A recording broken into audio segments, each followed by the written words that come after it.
vamos a hacer la conferencia. Bueno, ya quedé de platicarles el número de niños y niñas que van a ser beneficiados con la beca universal para niños y niñas de preescolar, primaria y secundaria. Aquí está en la... Si quieren luego se las pasas, Mauro, porque no, creo que no se ve muy bien. Pero a ver, vamos a empezar con secundaria el próximo año. Entonces, el número de beneficiarios, de derechohabientes, de nuevos derechos, de niños con nuevos derechos, niños y niñas con nuevos derechos. De secundaria son para la matrícula pública 25-26, recuerden que empieza en septiembre del 25, pero iniciaríamos 24-25, porque iniciaría en enero del 2025, son 5.930.627 niños y niñas y adolescentes. Y como ustedes pueden ver, cómo va disminuyendo el número de niños y niñas que entran a la escuela. Esto es parte de la disminución de la natalidad que viene ya desde hace varios años.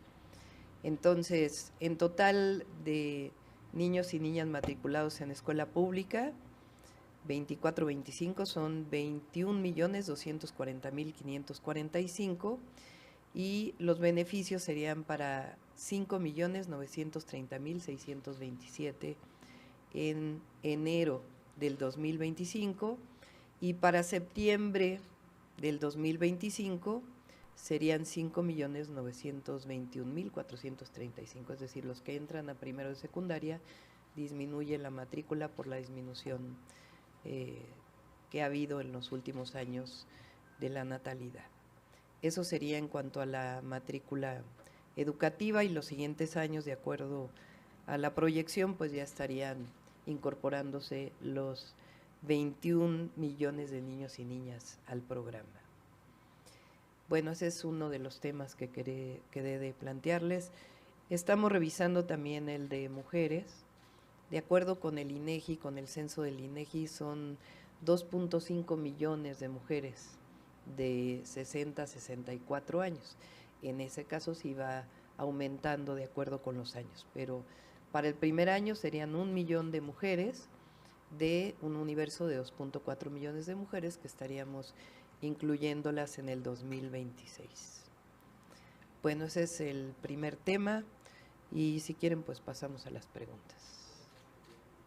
Iniciamos sesión de preguntas y respuestas con Alma Muñoz de La Jornada. Gracias. Doctora, quisiera preguntarle su opinión ahora que van a Pasta de Conchos, su sentir. Se hace el hallazgo de los primeros restos y hay una demanda que exige castigo para Germán Larrea, por favor. Sí, yo creo que primero aplaudir la decisión del presidente López Obrador de buscar los cuerpos de los mineros y responder a la demanda de las familias. Vamos mañana pues a platicar con el presidente, vamos a escuchar lo que dicen las familias. La parte jurídica pues hay que ver qué es lo que están planteando, particularmente el sindicato minero. Pero creo que lo más importante de esto es, yo pienso que la cuarta transformación tiene una palabra, son varias palabras que acompañan a la cuarta transformación: honestidad, pero una muy importante es justicia. Yo lo he dicho que la justicia tiene varios ámbitos. Es la justicia social, que es esencia de la cuarta transformación, el por el bien de todos, primero los pobres, tiene en su esencia la justicia social, la justicia ambiental, la justicia para las mujeres, la justicia para los pueblos indígenas y afromexicanos, la justicia para las mujeres. Y creo que en este caso hay una parte, además de lo que tiene que ver con el sistema de justicia en nuestro país, pues una parte que tiene que ver con la justicia más allá de la parte penal.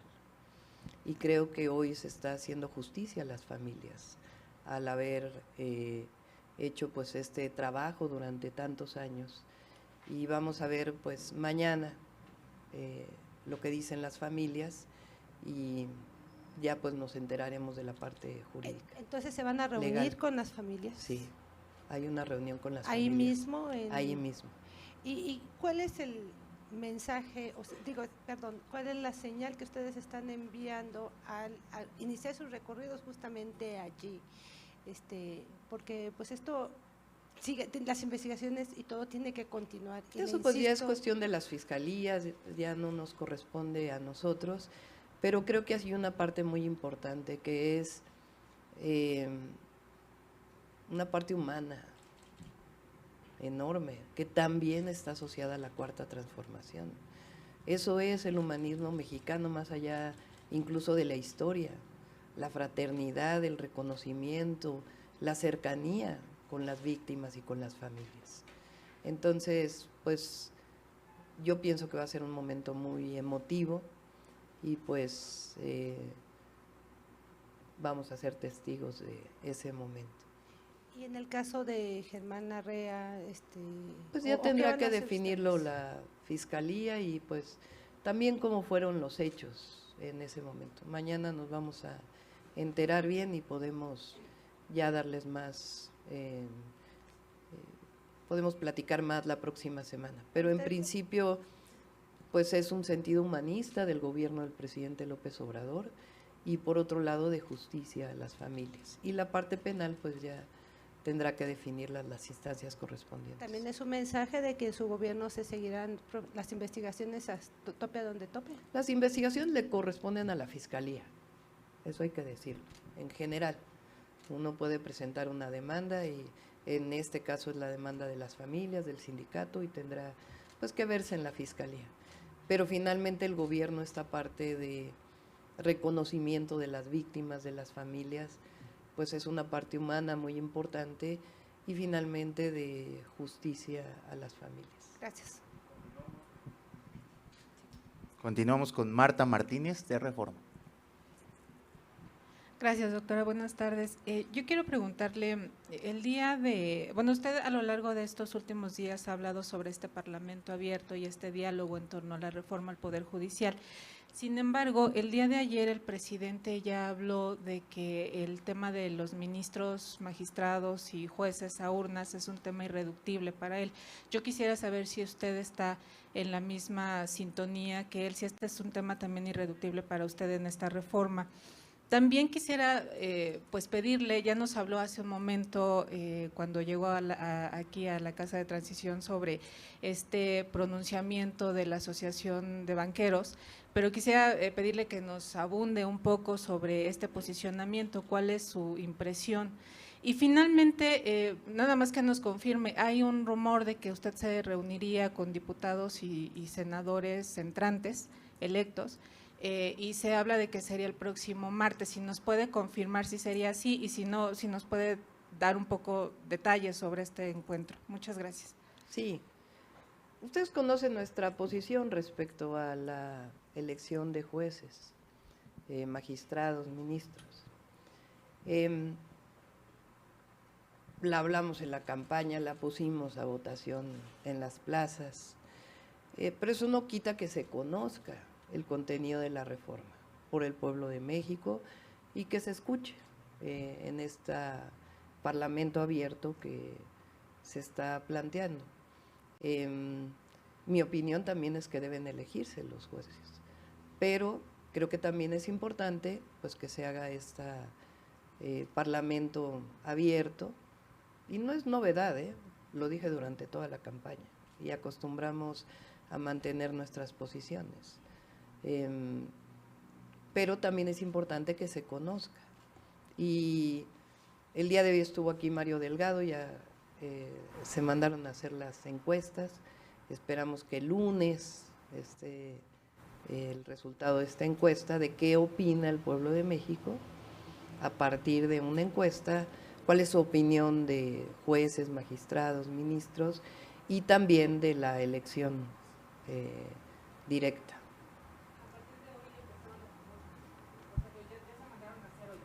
El fin de semana creo que van a estar haciéndose. Sí, el lunes habría los resultados, exactamente. Y el día de hoy en la mañana hablé con el coordinador de Morena en la Cámara de Diputados, con Nacho Mier.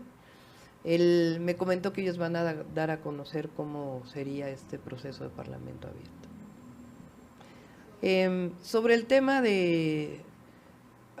Preparamos ahí unas transparencias también que las utilizaba en la campaña, no, más bien las de la fortaleza económica del país.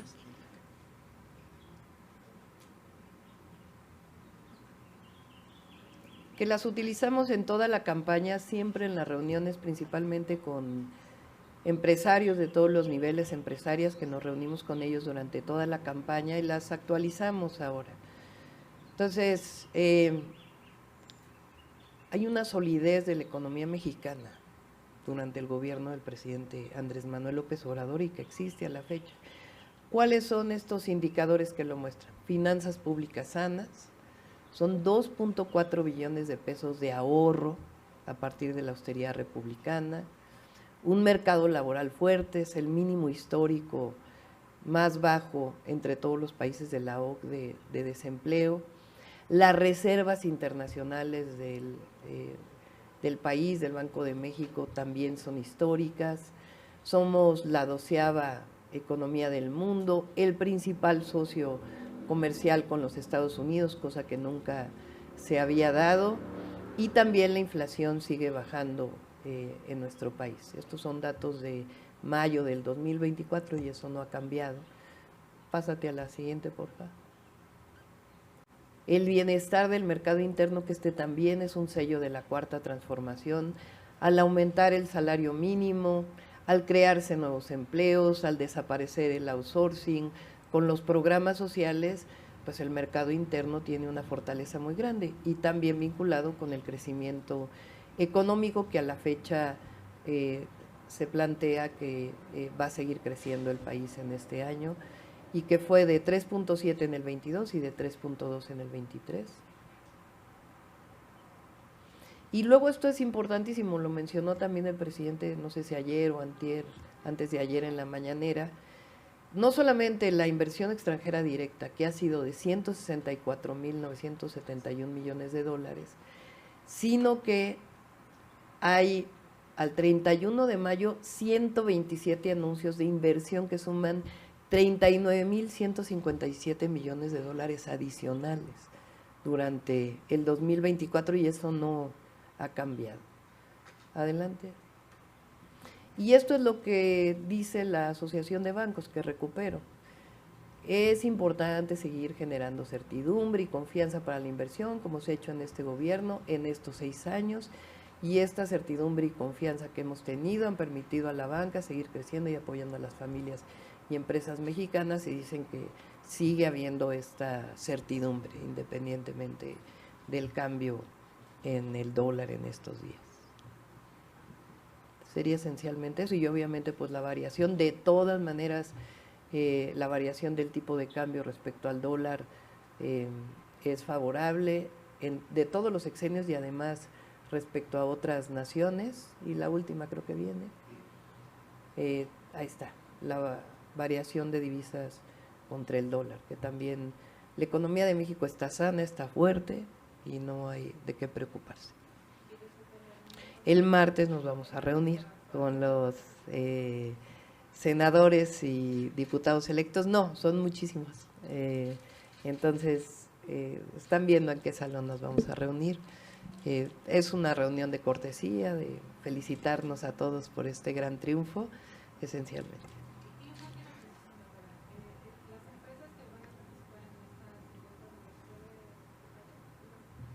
Sí, yo diría que Morena se las puede hacer un boletín, Mauro, sí, porque ellos son quienes están decidiendo qué empresas y también Morena. Siguiente pregunta de Angélica Guerrero, el financiero Bloomberg. Doctora, buenos días, con el gusto de saludarla. Preguntas 3 rápidamente. El proyecto de reforma del presidente López Obrador prevé que ya a partir de 2025 los jueces, ministros y magistrados sean elegidos por voto popular, ya de manera directa.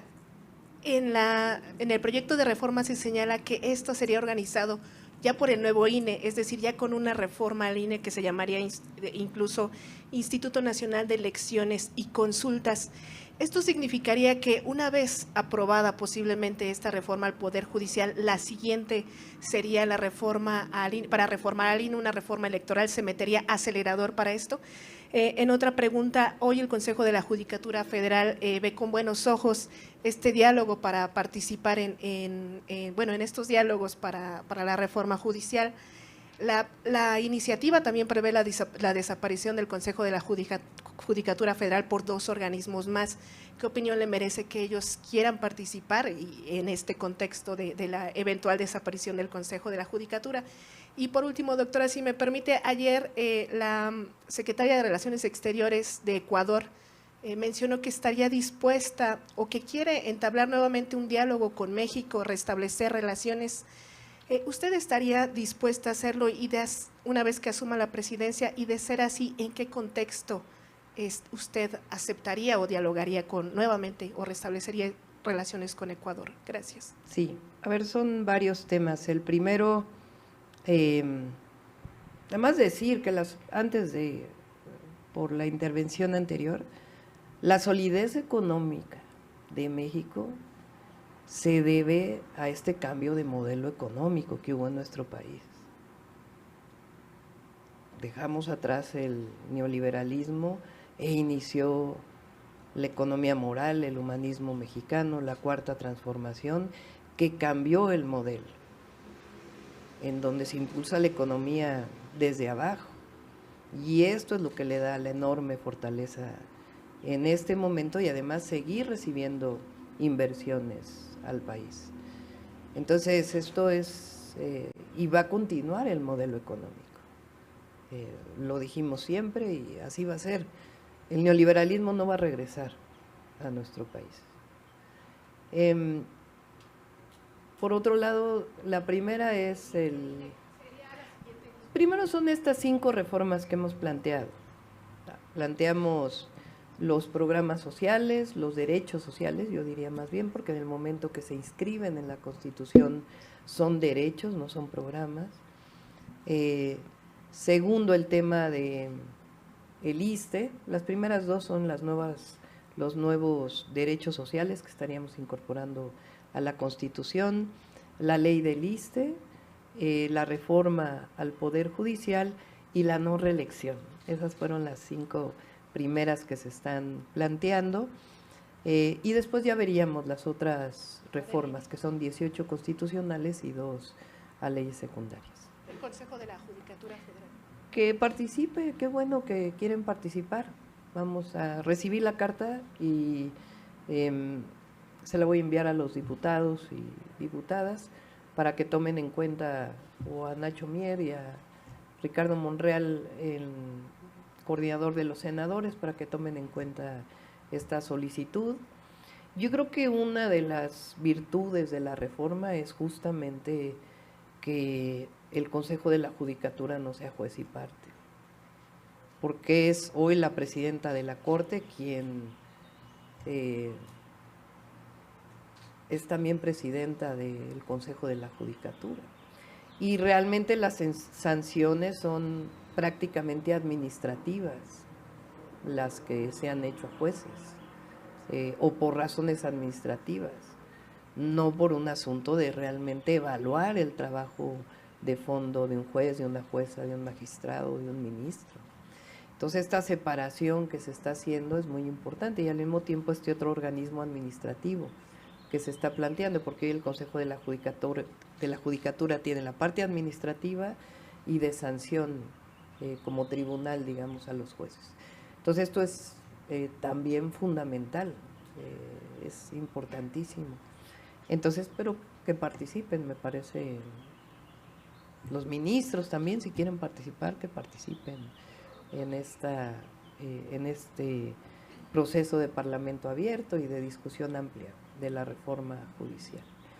Y sobre Ecuador, a ver, Ecuador hizo una violenta agresión a la Embajada de México.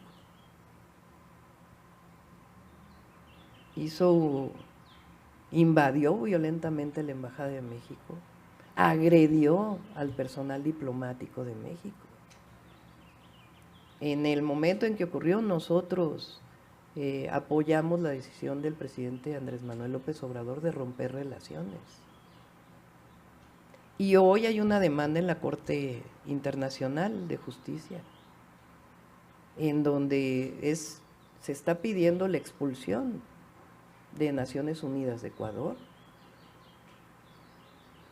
para que no haya repetición, porque fue sumamente grave.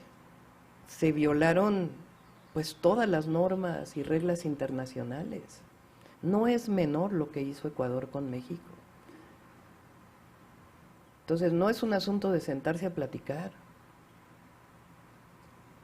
porque lo que está pidiendo en esta demanda México es, por un lado, la disculpa y la reparación del daño, y por otro lado el caso de el vicepresidente, porque él tiene derecho de asilo en México, porque el derecho de asilo lo brinda el país que le está dando el derecho de asilo.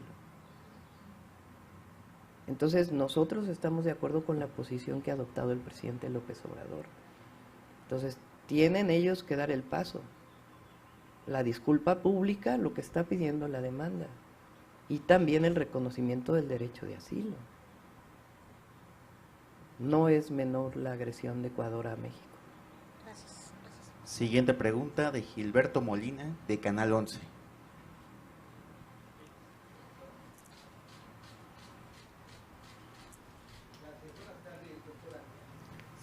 ¿Qué opinión tiene sobre la exigencia del Departamento de Estado de Estados Unidos, sí, de que se respeten los acuerdos del TEMEC en el marco del debate de la reforma al Poder Judicial, particularmente en lo que se refiere a las inversiones extranjeras, doctora?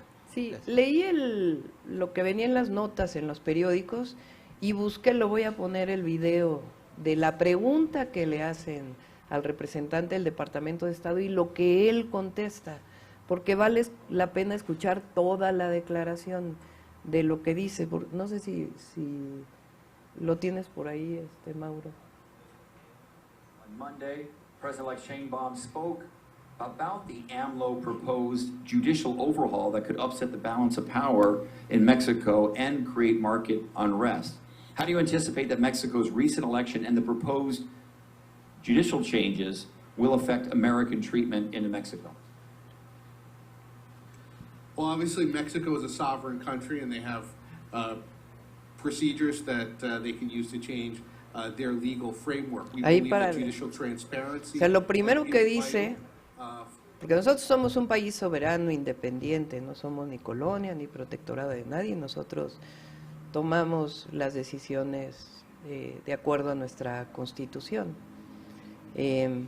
Pero eso es lo que él reconoce, lo primero que él reconoce. El representante del Departamento de Estado dice, México es un país soberano y tiene derecho a hacer todas las reformas jurídicas que quiera hacer. Y esto es importante porque es el principio de su declaración. Adelante.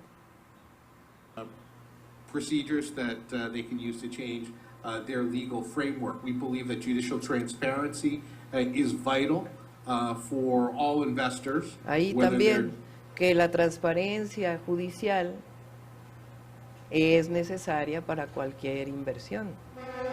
Hasta ahí no hay ningún problema. Él está reconociendo, porque no hay que sacar, digamos, de contexto su declaración, ¿no? Y adelante. Domestic Mexican investors are international investors, particularly those from the United States and Canada as USMCA Dale, dale. partners. We will continue to insist, whatever the future legal regime is in Mexico, that all the signatories to USMCA respect the protection of foreign investment provisions in that agreement. Nunca habla de que está en contra de la reforma del Poder Judicial, reconoce la soberanía de México y dice, cualquiera que sea el nuevo sistema, esperamos que se respete pues lo que está planteado en el tratado comercial. No hay ninguna cosa de que están en contra de la reforma al Poder Judicial.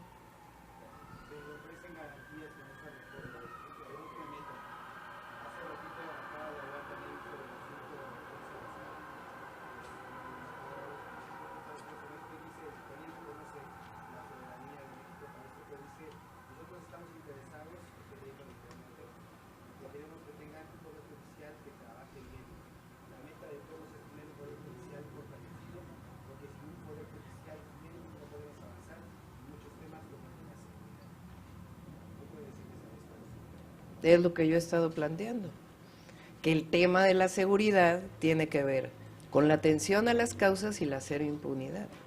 Y la cero impunidad tiene que ver con una coordinación, colaboración, tiene que ver con la Guardia Nacional, con las policías, con las fiscalías y con un poder judicial que no esté dando amparos a delincuentes a partir de procesos de corrupción. Entonces, yo creo que hay que revisar bien cómo se dan las declaraciones, porque no veo contradicción. Y finalmente, pues el tratado es un tratado comercial que hemos firmado con Estados Unidos y habrá sus controversias dentro del tratado y también hay sus formas de resolución dentro del tratado. Pero continuamos. no hay, como siempre lo he dicho, no están en riesgo ninguna de las inversiones. Continuamos con Marco Fragoso de El Heraldo TV. Hola doctora, ¿cómo está? Buenas tardes. ¿Qué opinión le merecen las declaraciones de Xóchitl Gálvez de que dijo que México es un país triste y deprimido, además de las declaraciones de Marco Cortés en donde agradece el apoyo de Claudio X González, doctora? Siempre lo dijimos, más allá de la persona. Ellos representan el México del pasado y no han entendido el gran cambio que ocurrió en México. Tuvimos una elección en donde, con excepción de Aguascalientes y por pocos votos, todos los estados ganamos en todos los estados de la República. De los 31 estados y la Ciudad de México, ganamos 30 senadores, la fórmula principal. México cambió y además yo veo un México muy contento, feliz, alegre. Es más, no solo lo veo yo, las estadísticas de felicidad que se han hecho, hoy los mexicanos y mexicanas están más contentos que hace 6 años. Entonces el problema es que ellos se quedaron en el México previo a la Cuarta Transformación. Y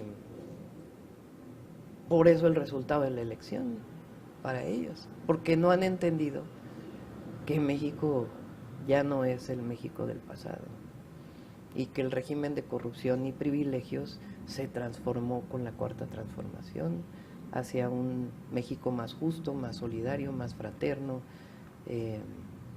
con más justicia. Siguiente pregunta, Rocío Jardines de W Radio.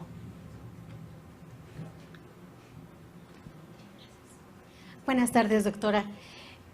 Hacerle unos cuestionamientos en torno a esta reforma judicial, sí, forma parte del plan C del presidente Andrés Manuel López Obrador, junto con otras reformas que son una veintena de ellas. A esto se suman las que usted envía, pero quisiera saber, hay muchas críticas, no solamente en la cuestión del Poder Judicial, viene también el contenido de la eliminación de diputados, senadores, etcétera, la eliminación de los organismos llamados autónomos, etcétera. ¿Usted cree y asumiría el costo político? Porque si bien hay voces sí a favor, también hay muchas en contra.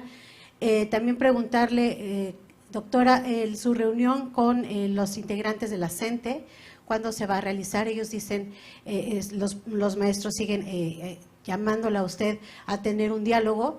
También quisiera saber, doctora, su opinión ahorita que mencionaban a Xóchitl Gálvez.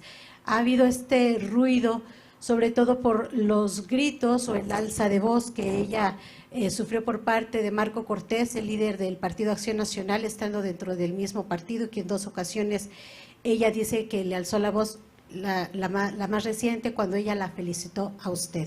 Saber su opinión al respecto y, por último, si me permite, doctora, su opinión sobre el mensaje que envía también el ex candidato Maínez, de que ponga también a consulta pública usted, una vez que dé a conocer los integrantes de su gabinete, que también opine la gente sobre esto. Gracias. Está bienvenido a presentar una reforma constitucional. A ver, primero vamos a definir las 5 primeras reformas y también las de los programas, por ejemplo, lo de adultos mayores de 65, que quede en la Constitución, y después vamos a las otras reformas. Y, por cierto, yo no veo costo político. La gente votó abrumadoramente por la Cuarta Transformación.